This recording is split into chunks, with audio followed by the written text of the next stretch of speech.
Bonjour et bienvenue dans Apprendre à parler coaster. Pour une fois de plus, vous enrichir en connaissances coasteriennes et briller en société.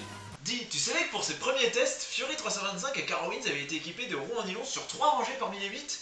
C'est quoi du nylon? Aujourd'hui, on va s'intéresser à quelque chose d'assez compliqué mais qui est présent sur beaucoup de coasters. On peut notamment citer tous les BIM, de très nombreux Intamin et de manière générale les coasters récents.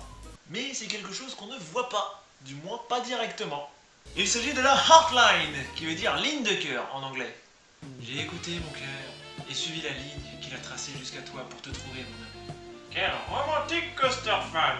La Heartline est donc une ligne imaginaire qui suit le layout d'un coaster et se situe à peu près au niveau du cœur des passagers.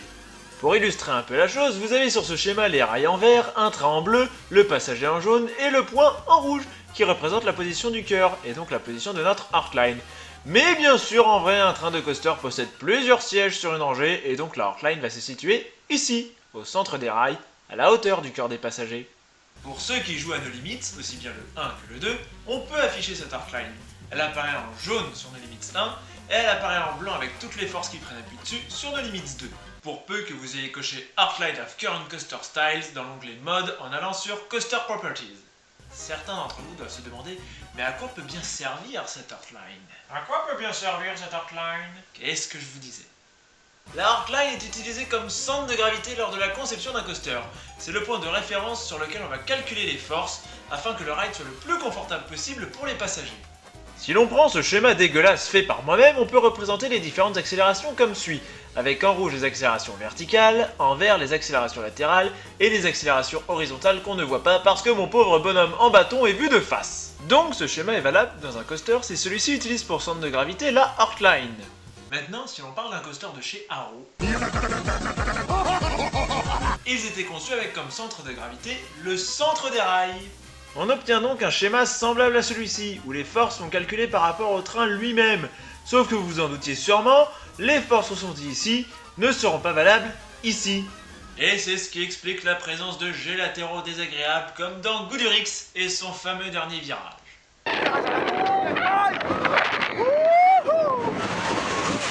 Oui, je sais, Goudurix n'est pas un Arrow, c'est un Vekoma, il n'a pas été conçu avec des cintres métalliques. Mais il n'utilisait pas la Heartline, donc il y avait le même problème.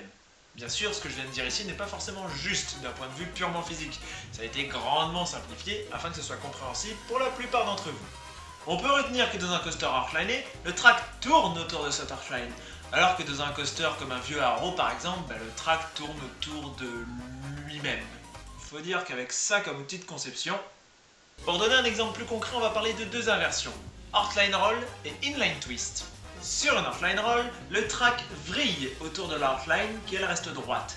Sur une Inline Twist, le track vrille sur lui-même, en ligne droite.